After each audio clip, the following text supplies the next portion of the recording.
Very seldom do you have athletes come into a city and connect with a fan base in a way that transcends their on-field play and enters into the very community of the city in which their team represents. Sure, you have players like Michael Jordan, Walter Payton, Derrick Rose.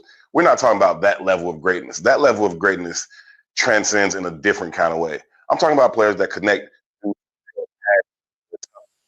character and how they present off of the football field. I'm talking about the Dennis Rodmans, the Joakim Noahs. And now you can add DJ Moore to that list here in Chicago. Not only was he a standout player on the football field for the Chicago Bears, a dynamic playmaker who could get the ball in his hands and take it the distance at any time. Not only did he deliver two of the most iconic catches in the history of the NFL's founding franchise, the Chicago Bears, he also was a player who lent himself to the community. He lent himself to the media. He allowed people to know who and how he was as a person. I personally will certainly miss DJ Moore being around Hallis Hall, being around the Bears locker rooms. His energy, his spirit, his infectious nature, his playful energy that he brought with him all the time, whether the Bears were up or down. You got DJ Moore in his rawest form. I certainly understand why he is now a member of the Buffalo Bills. Ryan Poles is charged with putting the Bears in the best position to have sustained success. And this offseason, that required a move a lot of Bears fans didn't really want to see coming, although we knew it probably was. When center Drew Dalman, who in his first year made the Pro Bowl for the Chicago Bears, abruptly retired at 27, it pretty much sealed DJ Moore's fate. The Bears had to find ways to clear out the cap space that represented the player that Chicago came to know and love. DJ Moore will do phenomenal things in Buffalo with Josh Allen. Can't wait to see what that looks like. And we will find out as the Bears go to Chicago in the 2026 regular season. But all that can wait. For now, I just want to say thanks to DJ Moore. Thanks for being the player that you are. Thanks for being the person that you are. Best of luck to you and your family in Buffalo.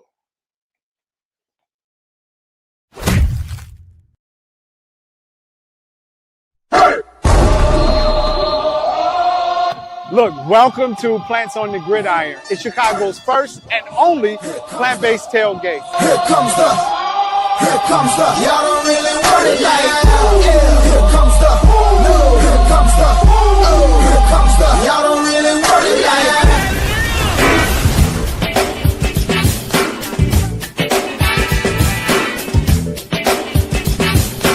Bigger world, baby.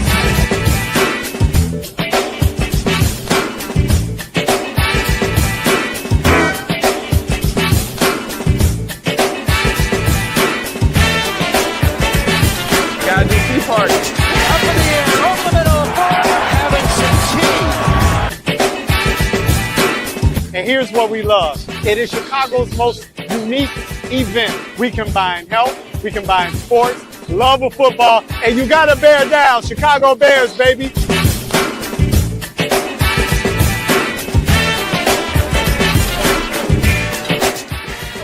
Awesome to see the community coming together and just enjoying some really good plant-based food. There's people here that are meat eaters, there's people here that are fully plant-based, and we can come together as a community and just really have an impactful event.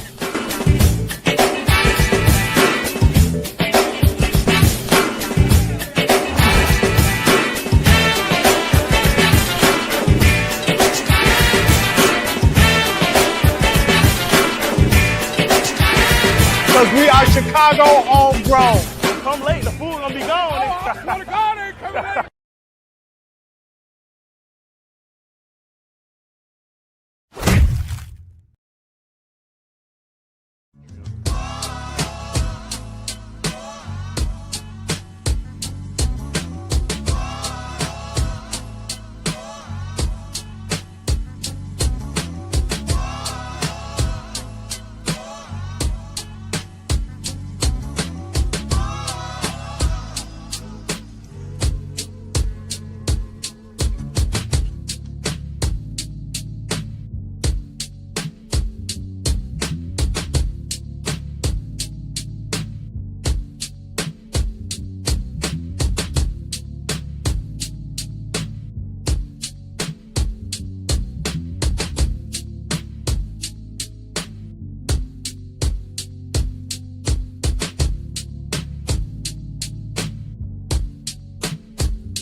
Welcome inside the big studios. This is the Herb Howard Show. I am Herb Howard. Thank y'all so very much for choosing to be here as we talk about what has been a very busy week for the Chicago Bears.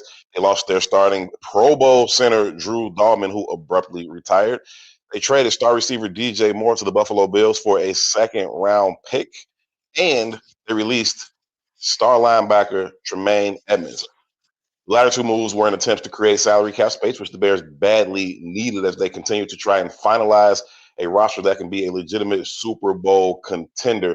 The first move, I think, Drew Dalman, came absolutely out of nowhere. Now, you got some reporters who say, no, I kind of knew this was coming. I heard it. Listen, man, how many times have y'all heard us talk about how quick people will rush to be first? Everybody want to be first to announce something. They don't even care about being right. If somebody knew that man was going to retire before he retired, they would have told you already. All right. So all the cap about, oh, I knew that was coming. Nobody knew it was coming. Everybody descended upon Indianapolis for the combine. That's where all information gets thrown around. You get a chance to talk to agents, players, coaches, executives. Somebody knew Drew Dalman was trying to retire, they would have said so. Nobody said nothing. And that is because nobody knew. I mean, nobody outside of Hallis Hall. Perhaps Ryan Poles, Ben Johnson knew. I think Drew Dalman would have done them a solid in his exit interview and said, hey, man, I'm going to keep it a buck with y'all. I'm thinking about retiring. I don't know if I want to do this anymore. I don't know if I have another offseason of recovery, another offseason of preparation. I don't know that I want to continue to,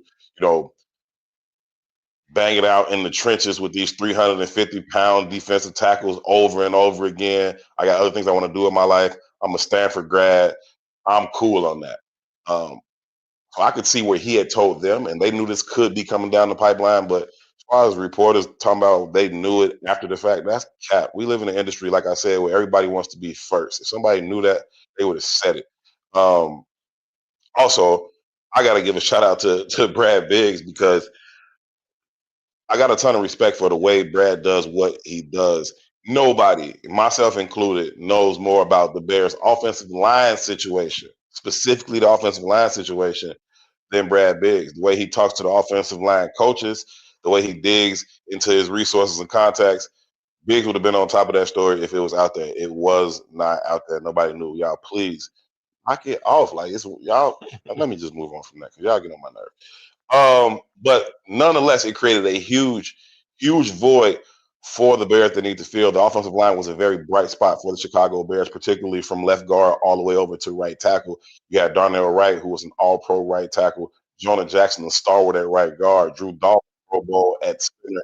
And protector of the year, Joe Thuney, at left guard. That has been disrupted. It's something that the Bears are going to have to figure out. And if you ask me, center has now ascended to the top of the list of what the Bears need. The conversation was centered around edge rusher and safety and linebacker. Well, center becomes number one. You got a young, developing quarterback who still needs help identifying pressures, communicating things to the offensive line. Drew Dalman took a lot of that pressure off of Caleb Williams. Caleb Williams developed greatly in that role, but he's still just a second-year quarterback, still learning a relatively new system. He needed that veteran presence in front of him.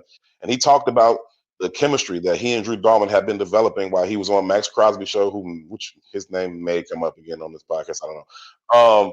But Caleb talked about the chemistry between he and Drew and how important Drew had become to him. Drew is now gone, and we got to talk through what some of the Bears' options are. To do so, let me bring in my brother, one half of the founders and the star of this show, the Herb Howard Show, Eugene McIntosh. Gino, what's up, good brother? In the words of the great Stephon Marbury, we here. We here. We here, man. I saw Steph Mar and Sebastian Telfair taking it, man. Ain't that a beautiful thing, It's a man? beautiful thing, man. If you know Steph Mar, Sebastian Telfair, Coney Island, family, point guards of New York.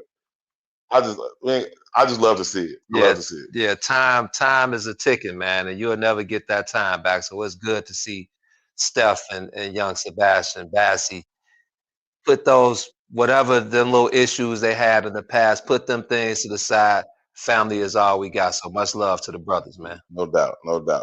Drew Dalman retired abruptly, bro. And I'm not, listen, let me be very, very clear to Drew. Salute to you, bro. And I know what your stance is on it, so you're gonna be more happy for Drew. But salute to you, Drew Dalman. I'm glad you got to achieve your dream of playing in the National Football League. I'm glad you got to do it at a very high level. He played through his rookie contract, earned himself a second contract in which he was paid handsomely by the Bears, and then went out and improved. Not only was he worth the money, he was one of the very best at his position in the National Football League. Represented himself in the Pro Bowl. And so shout out to Drew Dalman, man. I wish you nothing but the best of health and the best of everything as you go forward. That being said, it fucked the Bears. It left the Bears in a very, very tough spot in an offseason where they knew they would have to do a lot of heavy lifting anyway. Right. This is an added weight. Shout out to Drew Dalman, man. Shout out to Drew Dalman, no doubt. He put that A+ Stanford degree to the highest use, if you ask me. I'm happy he was able to get out of there. To talk CTE. No CTE for me. Well, as we can see for now, no CTE for me. You hit on something in the beginning. Mm-hmm. I wanted to ask you about the loss of Drew Dalman. Obviously, like you said, played through his rookie contract, earned himself a big contract coming out, played the first year of it, represented himself as a Pro Bowler, as an All-Pro. Yep. But as far as replacing a guy like that, obviously you have to replace the talent. Yeah. But what about the character? Like you said, how much Caleb looked forward to working with him on a daily basis, and him taking the pressure off of Caleb. So obviously you want to replace him as the talent, but you want to replace that character as well. Does losing Drew Dalman change the philosophy of the Bears moving forward?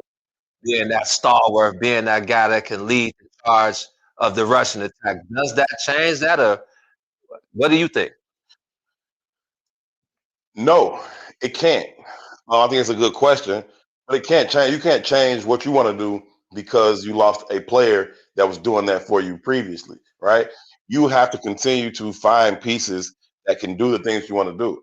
Now, I'm a huge proponent of building a system around the talent that you have. Right. But it's also got to be predicated on what I believe in, what my philosophies are. How do I want to play the game? We know that Ben Johnson wants to play the game with a run first mentality. He wants to use the run to set up his play action. He wants to use the run to set up his passing game as a whole. Losing Drew Dalman hurts. The Bears, Ryan Poles specifically, has to go out and find a way to replace Drew Dalman.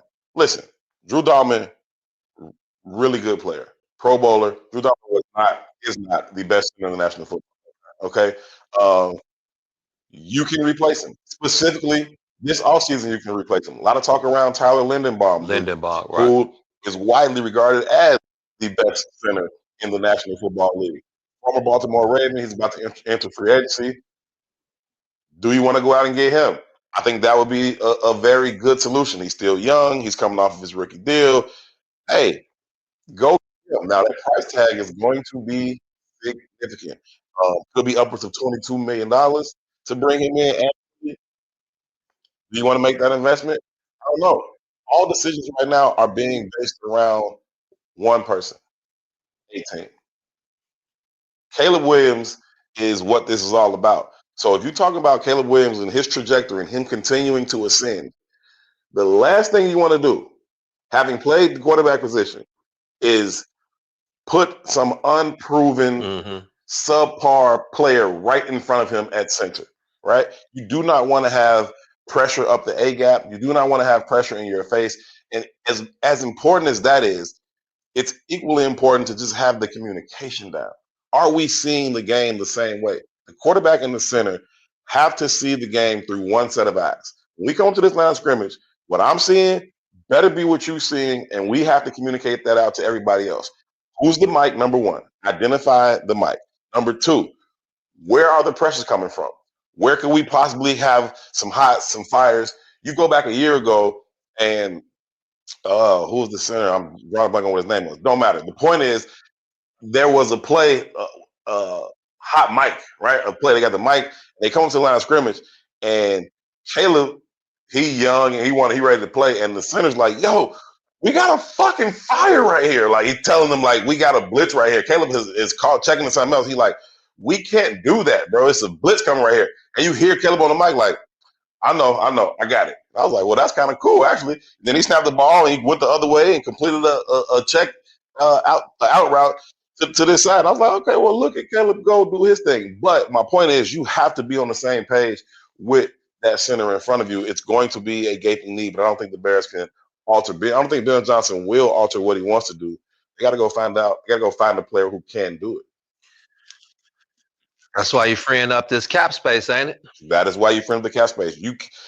My whole conversation with DJ Moore all offseason, I don't mean talking to DJ Moore, but my thoughts around the conversation with DJ Moore.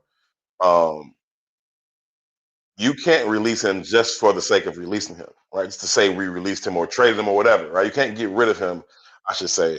You have to have a plan for what you're going to do with those dollars, right? So you can say, oh, we're going to trade DJ Moore and create some cap space. Okay, that's cool. No problem.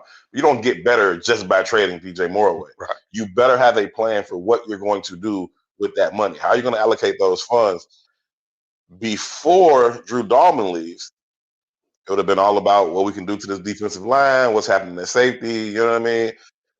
Drew Dalman leaves like, well, now we got to allocate some of those funds to this offensive line situation. And so you talk about Tyler Linderbaum, that's an option there. The Bears do have some things they like, some people they like on their roster, but you need proven players to come here and fill that spot. You need proven players. You cannot take a step back. Their running game was phenomenal.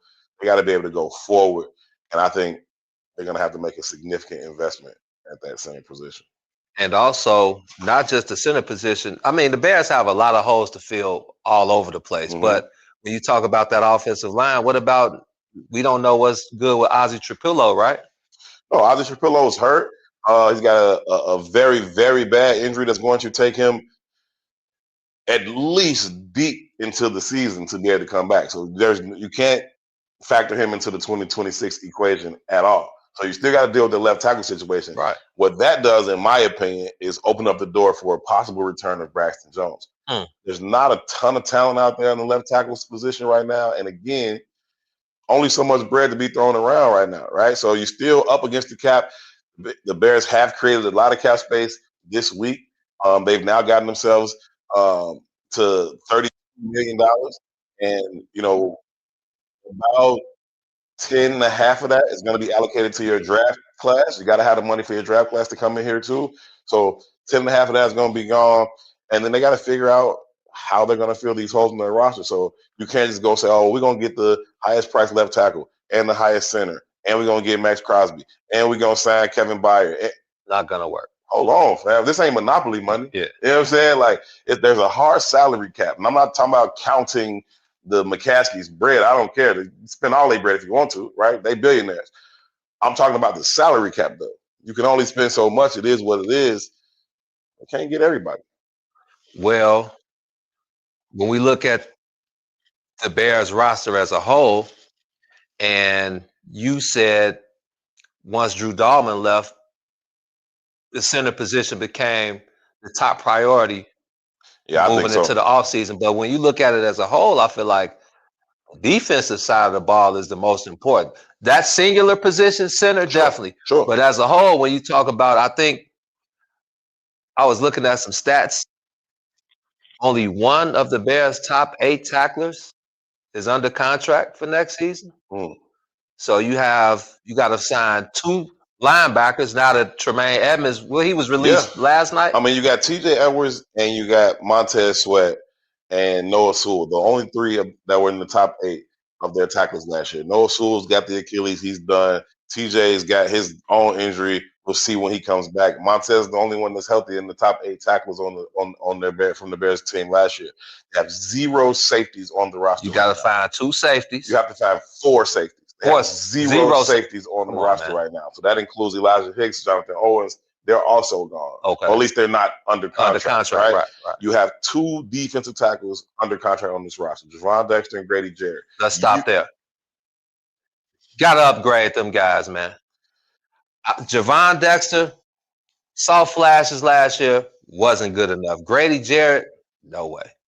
They have to address that immediately, bro. Well, both of those guys are going to be on the roster. Right. Now, you need to add talent to that room. You certainly need depth as well in that room. So they have to invest in the D tackle position in general because there's only two of them. And you need waves of those guys. We saw what the Seahawks did in their run to the Super Bowl. They were going absolutely crazy in terms of their waves of the defensive line. You got to bring in waves of those guys. Let me wave at Candace Mack for the $20 super chat. Mizak. Thank you. We greatly appreciate it. Happy Friday, family. Happy Friday to all of y'all. Thanks so much for all of y'all tuning in. We greatly appreciate it, and we certainly appreciate the super chats. Second round pick. I got two now. That takes us to the next conversation. Before we move on to the next conversation, which would be DJ Moore, Connor McGovern is also that's coming on to interference. He comes from Buffalo, right? So maybe another whatever, not a trade, but just some more movement between the Bears and Buffalo could be a possibility. He's a guy who fits Ben Johnson's system in terms of his ability to get outside and play the outside zone and get up to the next level. He can do those types of things. He rated very highly last year. He's a really good player. He's not going to cost you as much as Tyler Lindenbaum. Right. But he can still be a very good player for you in the same way that Drew Dalman was. So he could be another option that's very real for them. We got to see how this plays out, but certainly they got to be able to fill that position with some proven talent at the center position. Let's move on. Open the show talking about DJ Moore. What's his government? I don't know. Denniston Moore. Yeah. Shout out to DJ, man. Yeah, he dropped that Denniston Moore in his bigs. Oh, shout out. But shout out to DJ, but he's gone, right? It is what it is. Certainly understood it. I certainly understand it. You start with the amount of talent they've accumulated in terms of their weaponry outside over the past several seasons. They spent the top 10 pick on Rome Odunze. They spent the top 10 pick on Colston Loveland. They spent the second round pick on Luther Burton. And all of those players seem to be worthy of their designation, right? Rome had an up and down season last year. People remember the injuries and the drops. That's cool. Rome started the season on absolute fire. Rome had 5 touchdowns in the first 4 games. Yeah. Rome was on a trajectory that was going crazy. I saw Rome every single day in training camp last year, and I predicted that he was going to have well over 1,000 yards this year because of the chemistry between him and Caleb. I expect Rome to get back in the lab, come back, 1, healthy, come back, 2, ready to produce. I'm not as concerned about Rome as some people are. Point is, all of that made DJ expendable. Yeah. And now those guys got to step up. They're young and they're ascending, but they need to ascend rapidly. It's time for them to make those types of plays. I know everybody, myself included, loves Luther Burton and is excited about what his potential could be. Colston Loveland led the Bears in receiving yards last year, the only player on the team to go over 700. DJ, Luther, and Rome were all in a cluster around 650, so to speak. That made DJ expendable. Cool, no problem. Like I said, use the money in a wise way to in the defensive line, the defensive side of the ball in general. Also in that center spot. But offensively, the Bears should be okay. I don't expect them to miss DJ because of what I expect Luther Burton, Rome, and Colston to be able to do. And also, just if you know Ben Johnson much more than we do, but if you know Ben Johnson's philosophy and how he believes, he's going to throw the ball to the open man. He's not one of those coaches that's going to star receiver. So for me, I'm looking at this as now it's competition time for them 3 guys, man. Like you said, Luther Burton, Colston Loveland, Rome, who started off on fire. Cole Kmet, who was the A1 target before them guys got here. And then talking about DJ Moore, let's take a step back. People can say what they want. Yeah, he don't play through the whistle. He doesn't play everything hard. He doesn't have all of the technical skills down pat. Say whatever you want. The 3 years DJ Moore was here, look at the 3 years before he got here. Balled out. And compare them. Balled out. So DJ Moore, I think he had 20 touchdowns total. Yeah, the output wasn't what we thought it would be, what it could be, what it should have been. I think a lot of that had to do with the offensive situation before. You know, we thought him and Justin Fields, when we thought him and Justin Fields, they were going to shoot to the top.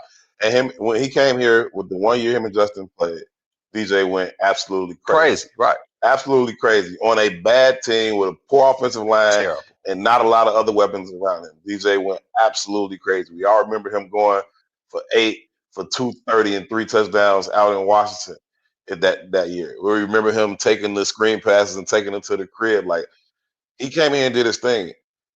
That's his roster. They obviously wanted to bust down. They bust down that roster. Now he's on a team that loses 10 games in a row with a rookie quarterback the next year. This year he comes into the season. Rome is Caleb's favorite target. Yeah. He's throwing the ball to Rome. We talked about how prolific of a start Rome was having. Then Rome goes down. It's like, oh, we got to throw the ball to DJ. Well, now DJ making plays. Well, DJ can't throw the ball to himself. Right. So once you start throwing the ball to DJ, you start to see DJ make the dynamic plays that DJ is capable of making. If you think that DJ Moore is anything less than number 1 receiver, you watch what happens in Buffalo. And I think you watch what Josh Allen does with him. You watch what Joe Brady, the head coach, his former offensive coordinator in Carolina. Exactly. You watch what they do with DJ. If you think DJ is somehow washed or you less can't than, or I don't know, whatever. Yeah. Some of these conversations is weird about DJ. Yeah. DJ is an absolute stud. I'm not saying he's a top 5 receiver in the league, but he's absolutely a number 1 wide receiver in the National Football League. Josh Allen is going to be thrilled to have him. And the Bears will get their shot. The Bears going out there to Buffalo at that new stadium. They are. The Bears going out there, Jalen Johnson and them, they'll get their shot. They'll get their shot to see what's up with DJ, with Josh Allen. Shout out to DJ, man. I agree. I think both teams got, if you would have told me that you would have gotten a 2nd round pick for DJ Moore maybe a couple weeks ago, I'd have told you were crazy. What I was hearing was they were thinking about trading DJ Moore before the trade deadline early in the season, but they didn't think they were getting what they thought his worth was. So I feel like waiting until now before when is the season, the off season is officially the new league year is March 11th. Is that month? Wednesday. Yeah. So both teams came out great on the other side. DJ Moore wanting to be wide receiver 1. Now he has the perfect opportunity. And I think, Josh Allen is my favorite quarterback in the league. I think DJ Moore will have his best seasons of his career moving forward. Listen, he's got guaranteed money through 26 and 27, and the Buffalo Bills, I think, just guaranteed $16 million of his 28 salary. He's going to have 3 years at least with Josh Allen. I know that DJ wants to get back to the table and get him another 100 M's. Him and Josh Allen are going to put up dynamic numbers. It's going to be fun to watch out there. I do want to give a shout out to Ryan Poles because I think he's always done right as best he can by his players 100%, on the way out. 100%. Sending DJ to Buffalo, to a contender, to a team with a great quarterback, with a great infrastructure, I think that's a really, really cool thing. The fact that they got a 2nd round pick for him is huge. I don't think many people were talking about them getting a 2nd round pick back for him or what that package might look like. Right. Them getting a 2nd round pick was huge. And it also tells me that there was a market. There was a bit of a bidding war. The first team that jumps out to mind, other than the Buffalo Bills, that probably were interested would be the Baltimore Ravens. You got you got another, perennial MVP at quarterback in Lamar Jackson. They also just had the Bears offensive coordinator go over there and become the Ravens offensive coordinator. And so it's like, hey, we know that player. We like that player. And we know that the Ravens need help at wide receiver. And so you get on the phone and you Ryan Paul, you're like, I need a 2. And then I ain't giving you a 2. It's like, okay, cool. I need a 2. I ain't giving you. All right, cool. We're going to give me a 2 first. And then Buffalo, all right, we'll give you a 2.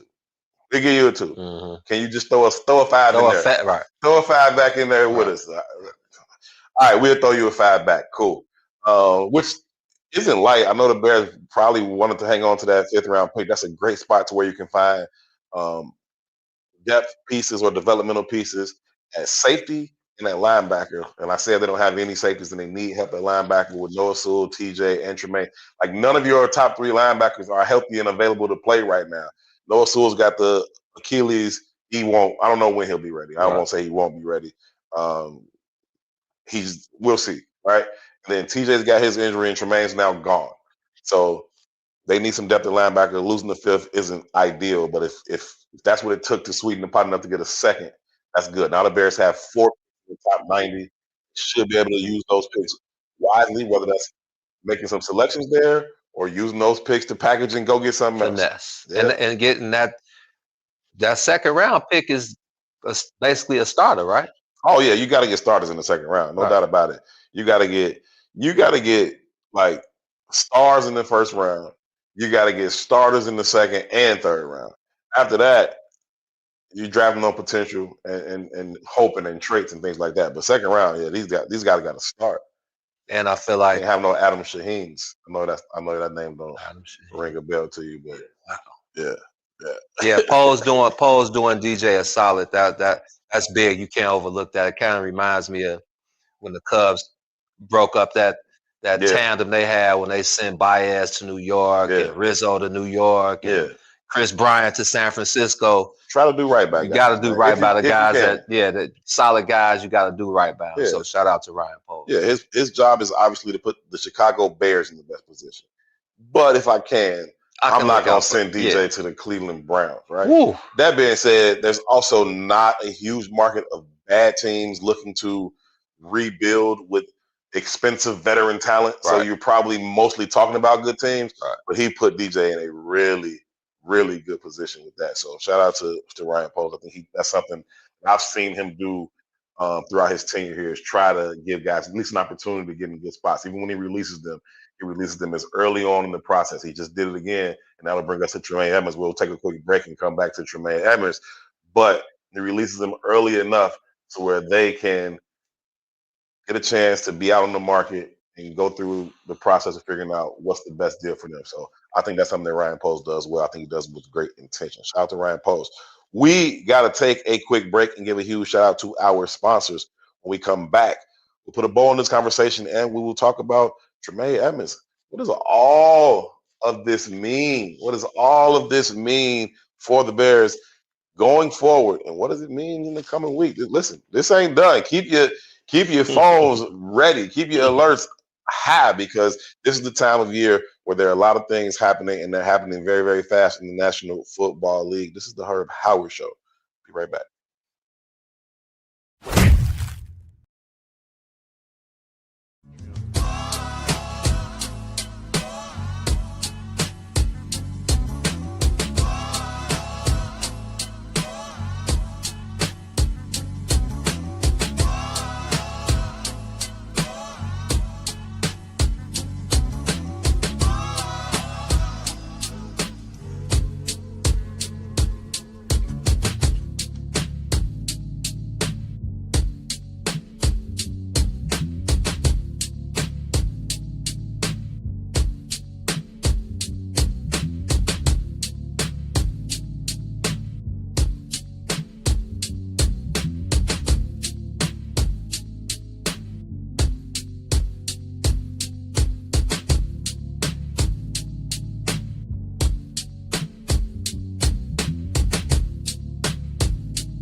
Welcome back to the Herb Howard Show. We are live from inside the big studios. Got to give a huge shout out to everybody that's tuned in. Thank y'all so much for watching it live. Please make sure that you like the video. Please make sure that you share it with at least one football fan. Shaheen catches straight. I wasn't right for that, but it wasn't Shaheen. It was Ryan Pace, man. Always thinking you smarter than everybody in the room. It's like, hey, we know of this tight end from Ashland College that nobody else knows. Most people are going to pick him in the 5th round. We're going to take him second because he's the next Gronkowski. Boy, I don't even know what Adam Shaheen is doing with his life right now. I hope he's well. Ryan Pace tweet. Anyhow, we talked about Drew Dalman and his retirement. We talked about some of the options that could be on the horizon to replace him. Biotish was one of the guys from Washington that the Bears brought him in to Hallis Hall for a visit last week. I didn't really think he fit their scheme perfectly. He's now signed with the Chargers. Good for him and Jim Harbaugh. out there. Now the focus has to be on Linderbaum, and I think McGovern is also a person that should garner the Bears' attention. They like Luke Newman. Luke Newman is a guy they drafted late in the draft last year out of Michigan State. Had a really strong training camp. Looked good. Looked like he's going to be somebody that can continue to develop. You cannot put him in front of Caleb Williams throughout the season just on a hope, right? Even if you feel good about him, you can't do that, right? You got to have something proven. You continue to develop him. Maybe he becomes your long-term takeover plan for Joe Tooney at left guard or whatever. But I don't think you just throw that kid out there. Although I think he's going to be a good player as well. So they got to figure that out.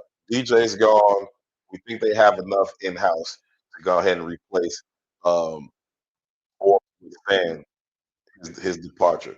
They should be okay there. They still got to add some pieces because you're still just talking about um, only 3 receivers. I think that if I'm looking at it right now, like who's going to be on this team next year from receivers, it's Rome, Luther, and probably Jade Walker. I couldn't think his name. I was just about to ask you. So they still gotta add some talent to that room. But I think in terms of who your top line guys are, I think they're fine there. Tremaine Edmonds had to go. Ryan Poles told him about a week ago, hey, bro, tell your people to look around the league. If it's a team you want to go to, see if they want a trade for you. Gave him about a week. Did not happen. We gotta let you go, bro. It's happening fast. We need that bread. We can't give it to you. We can't give it to you. 15 M's. Can't give it to you, 15 man. M's. That's no diss to Jermaine Edmonds. I thought he was a really good player in his time with Chicago. He was obviously brought over here to be that next great Mike linebacker for the Bears, the Bill George, the Dick Buckus, the Mike Singletary, the Brian Urlacher. Didn't quite ascend to that level, but I thought he played very, very well during his tenure here. I thought that Coach Dennis Allen, as a defensive coordinator, found a lot of different ways to utilize his athleticism, his speed, his range, his length. That being said, the Bears are like, listen, we don't value that position like that. Yeah. We don't value that position like that anymore.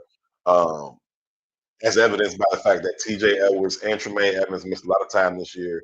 You saw DeMarco Jackson, Ruben Hickelite, Agban Bamiga, Noah Sewell, all those guys come in and continue to have productive afternoons and evenings on the football field in terms of their tackle output and ball production. So they're like, we can replicate that production without coming off the bread. And we need the bread. This is where we are at this point in our process. We need the bread. So Tremaine Edmonds is now gone. Wish Tremaine nothing but the best, man. He was always a class act.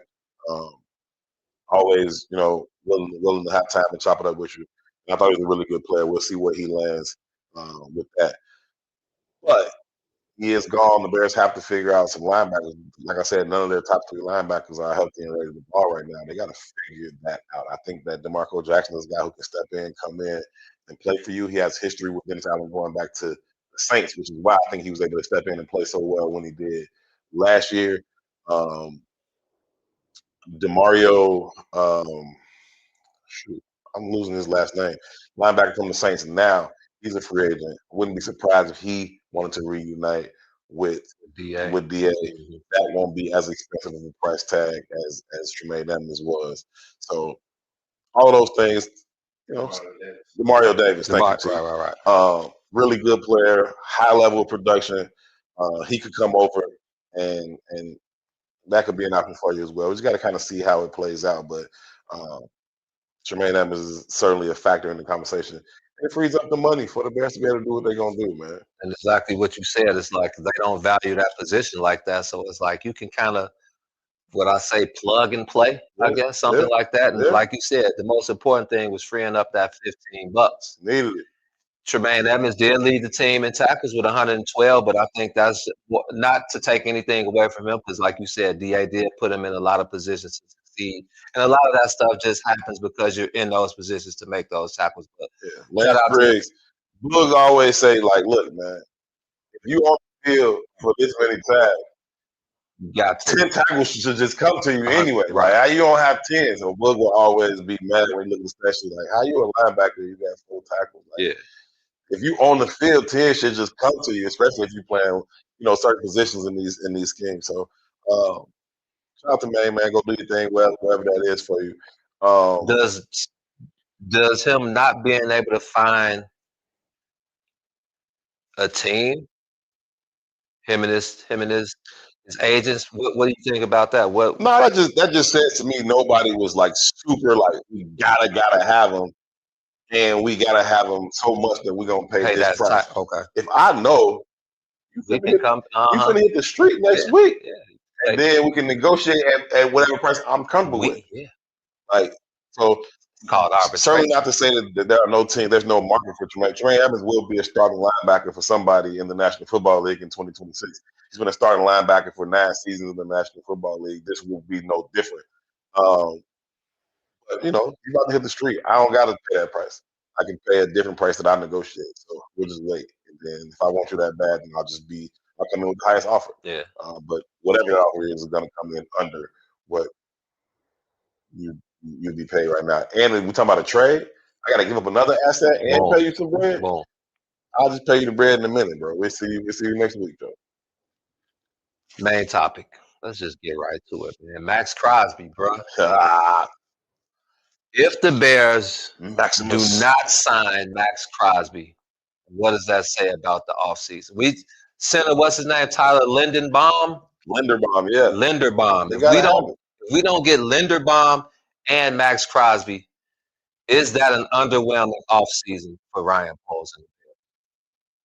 It's not sexy. I mean, that's the sexy thing that's out there right now. Hey, we got to get Max Crosby. Well, right now, you're getting reports out of Dallas that saying they asked us for a 2 firsts and a player. And Boston, did you hear about the Ravens? Nah. They were next in line. They said them in Dallas, they're talking amongst each other to see.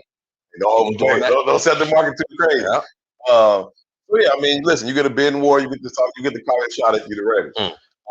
And worst come to worst, you don't trade them, and now you got Max Crosby. So the Raiders are in a win-win position. They don't have to do nothing. And they just cut Geno Smith. Well, yeah, they need a quarterback. They're gonna draft Shorty from Indiana, number 1. Okay. The rise and the fall of Geno Smith. Heisman, Mendoza. Yeah, Geno, I mean, shout out to Geno, man. He came in, didn't work out in New York because it never works out in New York for nobody. Ask Sam Darnold. But he's been okay. His pocket's decent. He's solid, man. Pocket's decent. He's solid, man. But yeah, Max Crosby, I wouldn't say it's a disappointment if they don't get Max Crosby. I remember asking Ryan Poles in his postseason press conference, like, what's the plan going into this offseason? Like, man, we got a lot of restrictions. And he's like, I know a lot of people want us to do certain things. But we can't just jump out the water and make a big splash and then put ourselves in a bad position going forward. And I was jokingly quick back to him, like, so you saying we're not getting Max Crosby? No. He just kind of laughed that off. But I'm not saying it's dead. I think there's still a world and a possibility where that can happen. I think the Drew Dalman retirement kind of rearranged the priorities a little bit, man. Okay. Rearrange the priorities a little bit. And listen, I think one of the things that gets overlooked in this whole conversation about Max Crosby and what the Bears need to do for their defensive front is the Bears have heavily invested in their defensive front. You continue. That's the problem. Yeah. Like you have needs on your defensive line, and you've already heavily invested in your defensive line. Right. Montez Sweat make $100 million. You gave Dio Odangbo a ton of money to come over here and do absolutely nothing, and then what do you do is ACL or he did himself in too. And he wasn't doing nothing before then. Right. He didn't do anything all in training camp. I watched him every single day, hoping to see something. I just wasn't seeing it.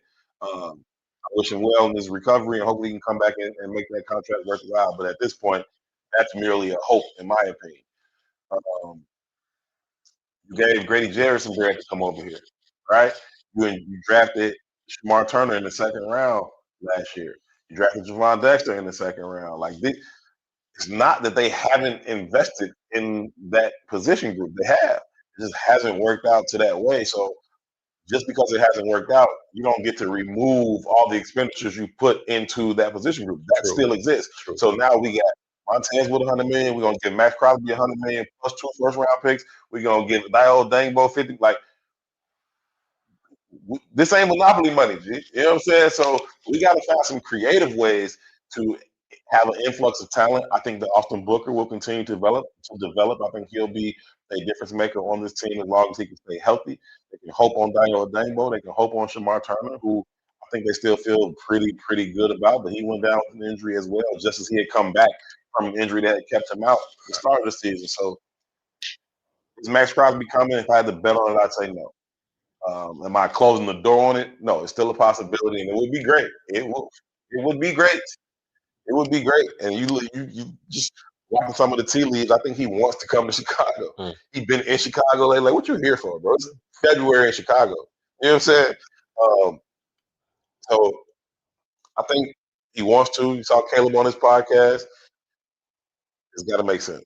It's got to make sense. And if that price tag stays at 2 first and another player, I don't know if the Bears are in on it. Plus, you got to pay the man. So I doubt it. Game changers, bro. Absolutely, you need him. Ryan Poles,